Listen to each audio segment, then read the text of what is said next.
Today we will begin a new chapter and one of my favorite chapters in mathematics, set theory. First, let's define what a set is. A set is a collection of well-defined and distinct objects.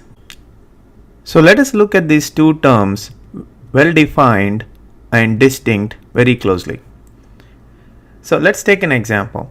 A collection of all the vowels in the English language is well-defined set. So what are the vowels in the English language?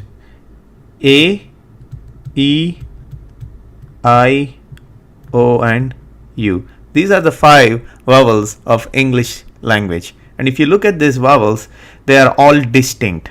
So there is no same letter that is repeated, right? So A, E, I, O, U are 5 distinct letters of the English language.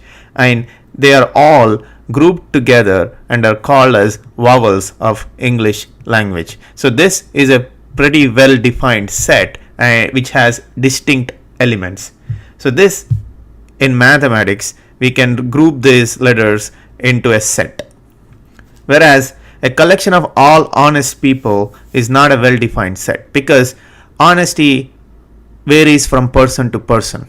Some people might be honest in a lot of situations, and some people may be honest in few situations and not in another.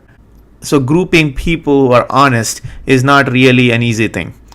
Similarly, a group of intelligent people is not a well-defined set, because intelligence varies from person to person.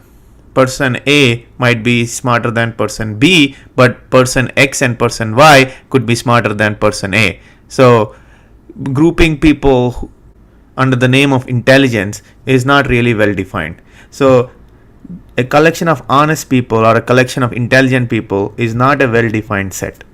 Georg Cantor, a German mathematician, was the first person to introduce the concepts of set theories to the world. Now let's play a game. We call this the object game. So there are different kinds of objects over here, and your task is to group them into well defined sets.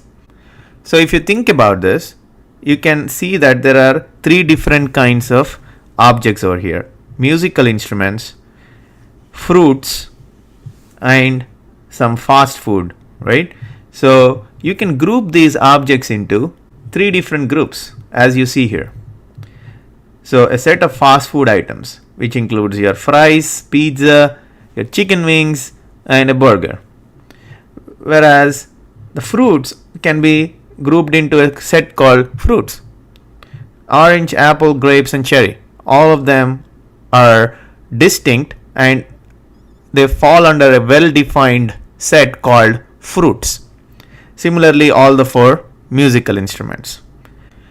If you also observe that you can actually group all the fast food items and the fruits into food items, right? Because both fruits and the fast food are food. So basically what this means is an object can be part of multiple sets. It all depends on how you define your set. If you define it broadly, like set of food items, then all your fast food items and the fruits will fall under the food set. But if you define them narrowly, like fast food items and fruits, then the fruits go into the fruit set and the fast food items go into the fast food items set. So similarly, now let's look at an example where the set is not well defined. As you see here, we have a musical instrument in a set of fast food items. So this is not really a set of well defined objects. So if you remove the musical instrument out of it, then this becomes a set of fast food items. So this should give you a good overview of what sets are and how you should group elements into a set. Always look for 2 things. First, you look at if the definition of the set is well defined. Number 2, you look for the elements which are part of the set and make sure that they are not duplicate. For example, a set of fruits is a very well defined set, because the message that it is conveying is any object that is going to be a part of this group or this set is going to be a fruit. Similarly, you cannot put 2 identical apples in the same set, because that will contradict the definition of the set, which requires the elements or the objects of the set to be distinct. So if you remove one of those apples, then the definition is satisfied. Let us look at few more examples. So over here, we have been given 3 different sets, and your job is to identify if this is a well-defined set or not. Let's begin with the first one. Over here, the definition states that this is a set of books. Look at the objects closely and determine if this is really a well-defined set. Similarly, the second set is a set of balls.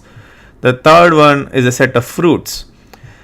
So if you observe, the first set has an object which doesn't fall under the definition of that set. The second set seems to be fine because it has balls from different games. The third set again seems to have an object which is not a part of the definition of the set. So what are the objects in the set of books and the set of fruits that are not under the definition of that set? Yes, you got it right.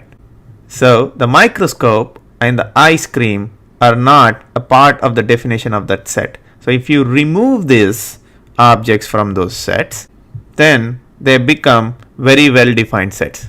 As you observe, we have 4 books, different books. As you see, the color of the books is different. Similarly, the second set has 5 different balls: a rugby ball, a basketball, a soccer ball, a baseball, and a tennis ball. So 5 different types of balls. And the last one has 4 different types of fruits: pear, strawberry, banana, and a watermelon. So these are all distinct and fall under the definition of the sets that they are part of. So these 3 are now well defined sets. So this brings us to the end of the first lesson of the set theory, and in the second lesson we will look at the nomenclature of sets.